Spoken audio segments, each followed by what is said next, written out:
I want to thank American Bazaar, Asif, and Venki, all of us for bringing this outstanding event to this area, which focuses on one of the most important aspect of philanthropy. Frank, congratulations for your award from American Bazaar on your philanthropy. My question for you is, what excites you about philanthropy and why are you so much involved in philanthropy? Well, I would like to take this opportunity to thank you for your leadership and thank you for your hard work. And thank you, Asif, for doing this. We want to give him a big round of applause. Stand up, Asif.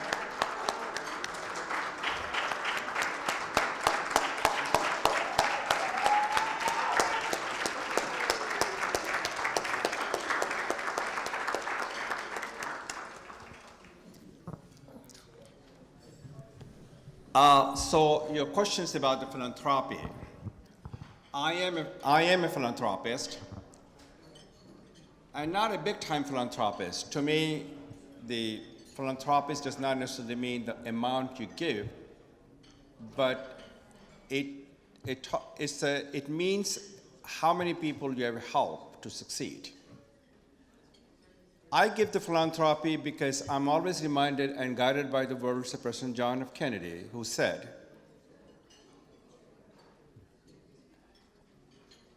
"To whom much is given, much is expected."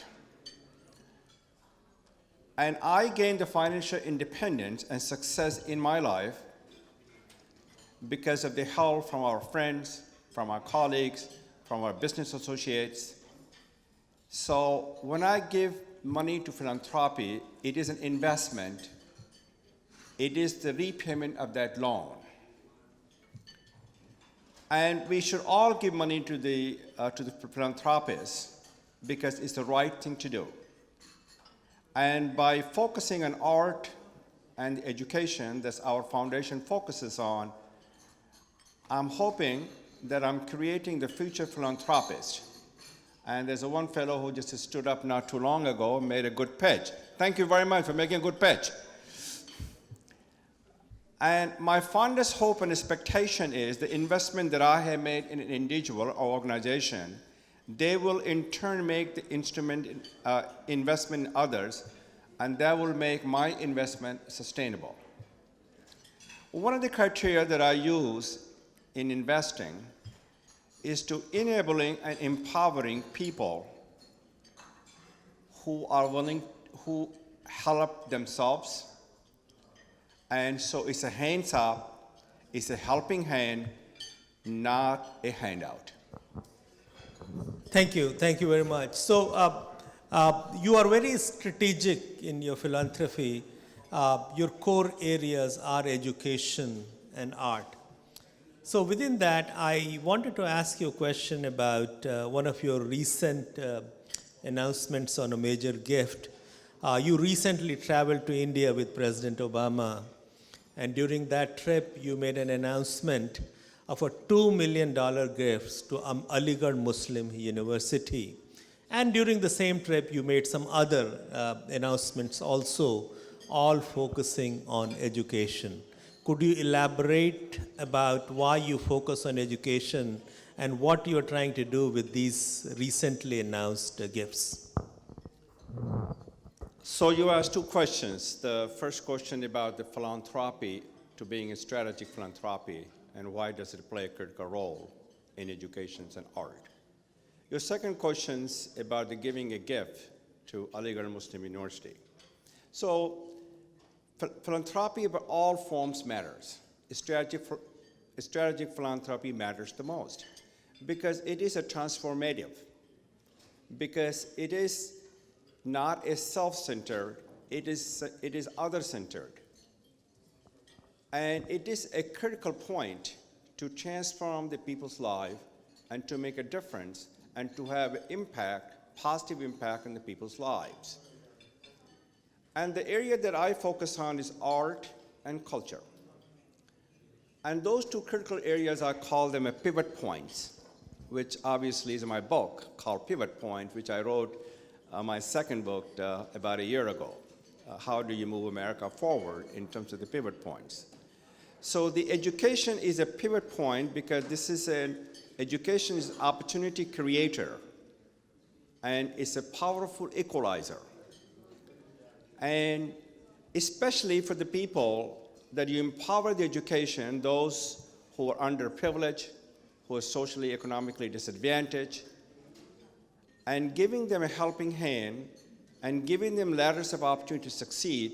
When they succeed, we succeed, India succeeds, and the world succeeds. Your questions about, the second question is about art. I just did an event. Where is Manoj? Manoj and Geeta? Okay, just left. At the DC South Asian Film Festival at my home. And I'm always guided by the words of President John F. Kennedy, in terms of the art, which says the art nourishes the roots of our culture. And art plays a pivotal role in engaging, in connecting, and inspiring the communities. And also, art transforms all the boundaries because the fact that it also educates us, it inspires us, it connects us. In addition to that, it's a powerful and unifying healing tool as far as the art is concerned. Your second question, which is a very dear and near to me, is my donation to Aligarh Muslim University of $2 million. My wife, Debbie, and I are uniquely blessed. We embody the American dream. With that thought and spirit in mind, we contributed $2 million to build a school of management known as Frank and Debbie Islam School of Management. And we are delighted, we are pleased to make this investment to build this School of Management because it focuses on innovations and entrepreneurship. And also it will help the students to get education so that they can be successful, so they can help the other to be successful. And in addition to that, they can create jobs, build the prosperity all over India. And I firmly believe that my investment at Aligarh Muslim University will yield exponential returns. Aligarh have shaped my history and determined my destiny. Its principles have always guided me during the time of calm or the crisis. It is a true treasure. It is a precious possession. And it has been and continues to be a beacon of hope, aspirations, and dreams. And the values that I receive from Aligarh Muslim universities that I still cherish, nourish, and nurture. And those include the best you can be, a love of education, and do well but do good. And also be candid and collegial, and help others. And also live in a peace and harmony, to be tolerant and respecting the dignity of each and every one person. And Aligarh University students has always been our best hope. So my investment to Aligarh Muslim University is my way of saying thank you and keeping that hope alive. I would not be the person that I am today. I would not embody the American dream. I would not achieve the financial success if it were not the education at Aligarh Muslim University. Thank you. Thank you very much. So Frank, when President Obama's visit was covered by Indian media, your gift to Aligarh Muslim University was very widely covered in the Indian media. But a second topic which I read in the media at that time, you also expressed interest in bringing information technology education to rural parts of India, especially in the areas adjoining Banaras and Azamgarh. Tell us a little bit about why are you interested in information technology education in the rural parts of India?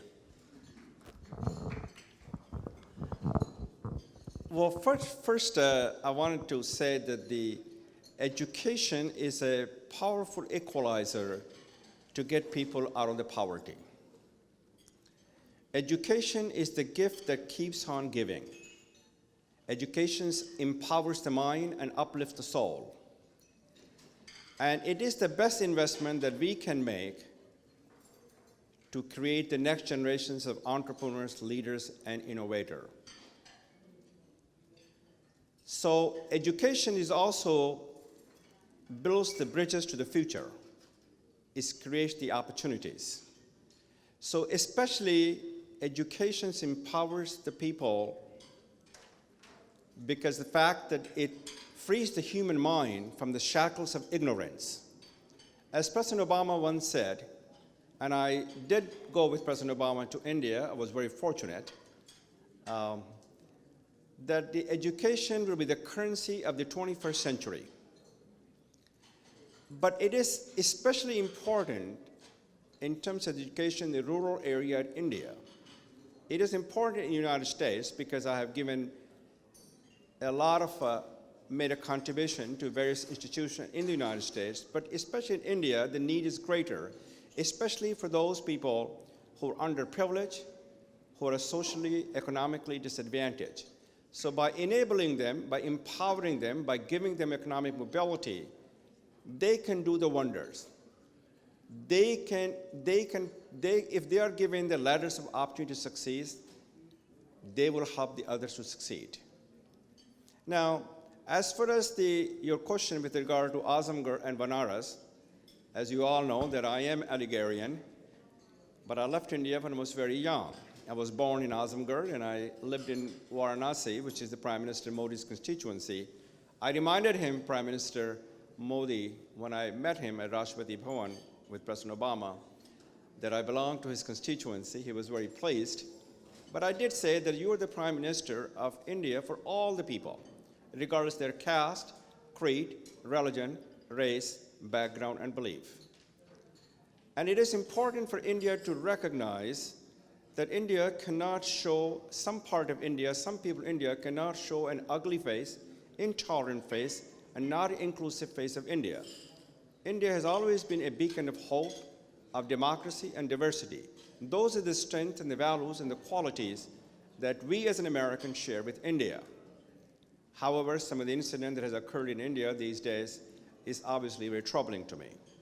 So going back to the information technology and helping Varanasi to build an IT hub, that's what I proposed. And I mentioned it to the Chief Minister Akhilesh Yadav in UP also. He was very excited. But sometimes in India, it takes a mountain.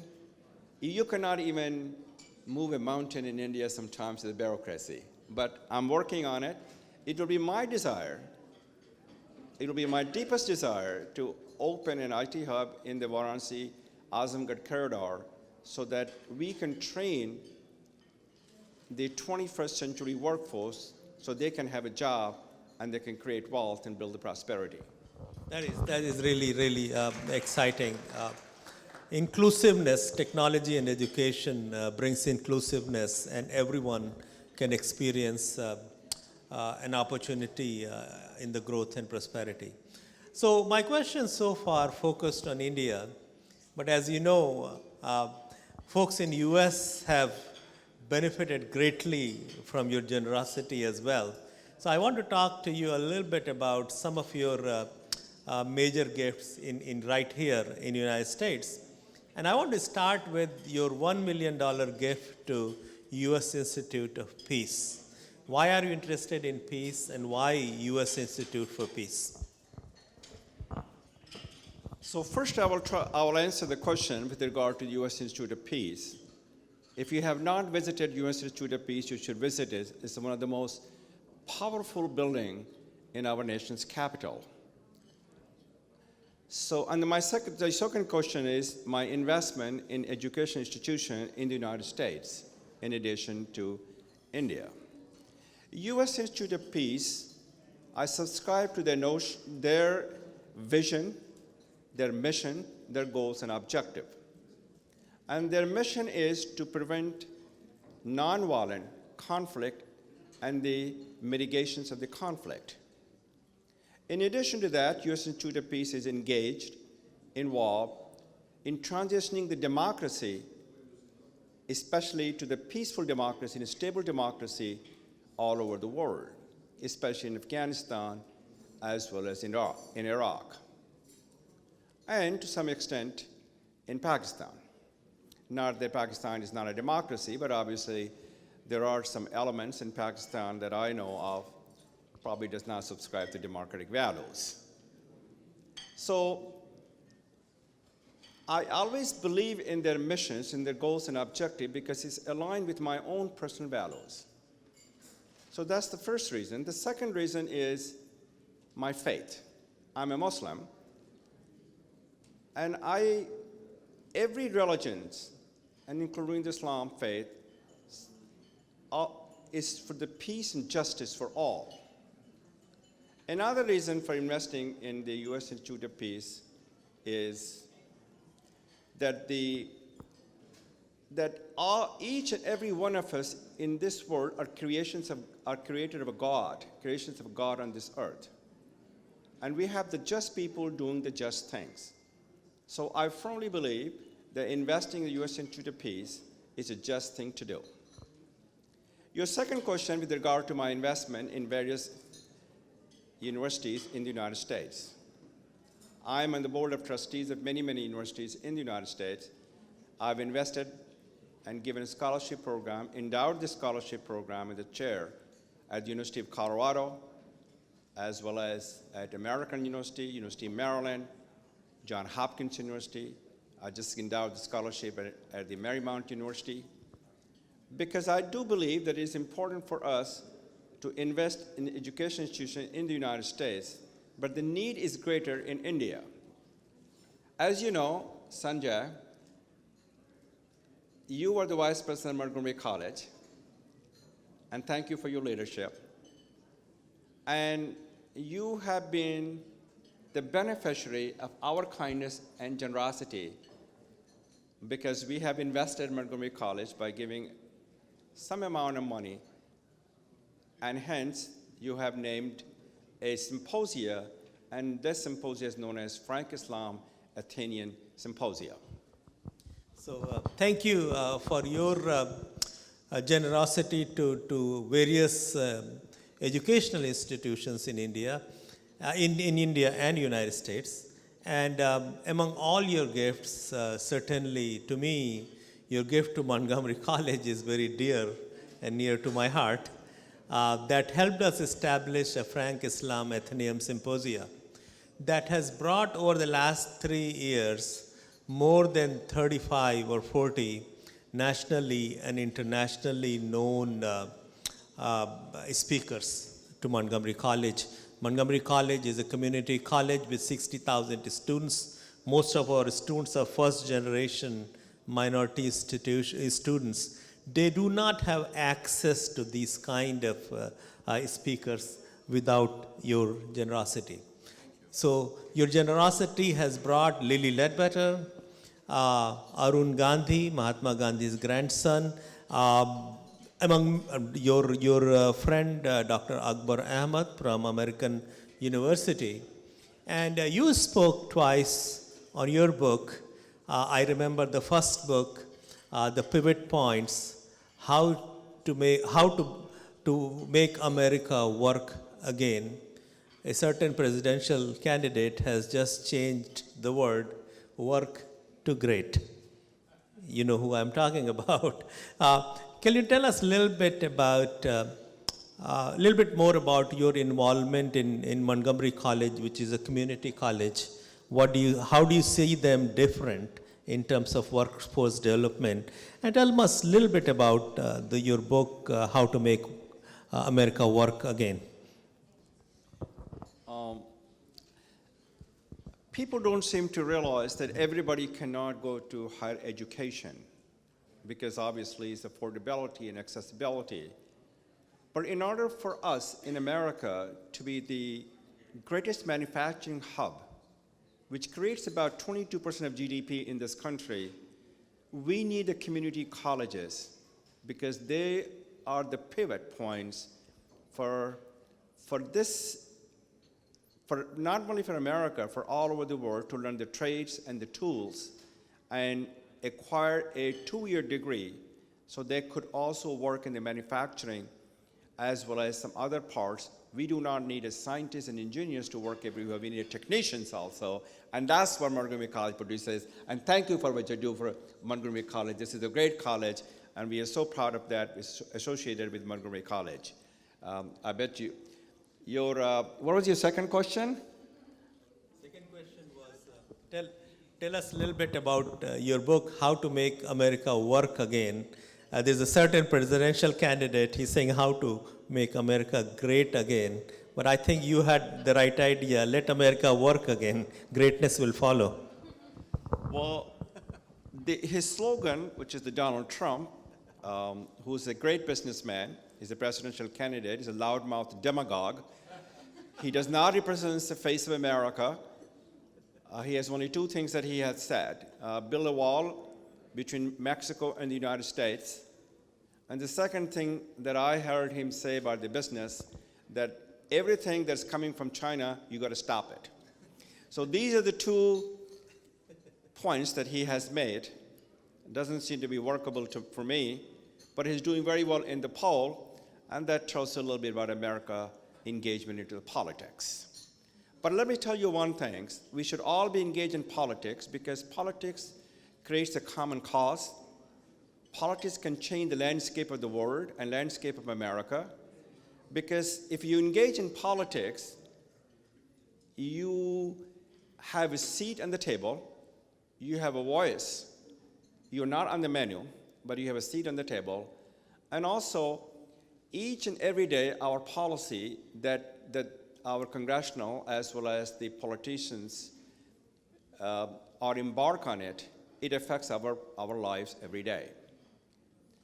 So I wrote 2 books. One was Renewing the American Dream, which I published in 2009, which was the main essence of that thought was that America has always been a shining city upon a hill. As John Winthrop said in 1632 on a ship Arabella, that America is a city on the hill. You must always consider that all the eyes are upon you.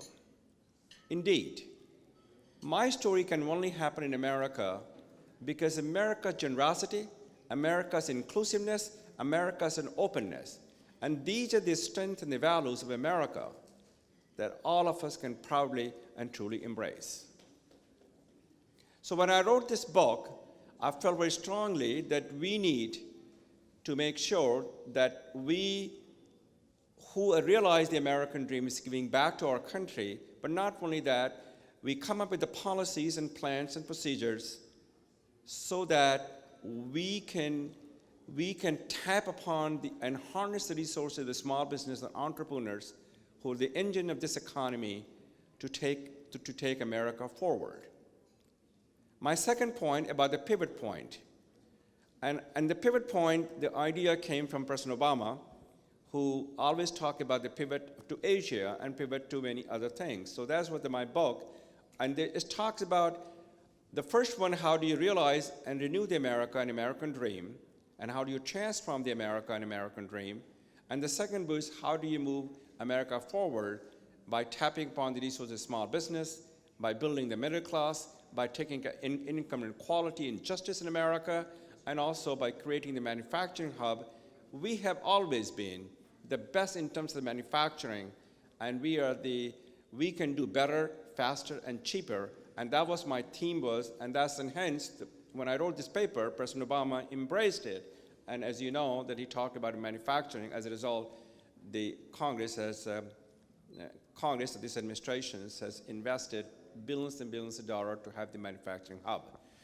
And in order for us to build the middle class America, is the 2 things we need. Number 1 is empowering them with education.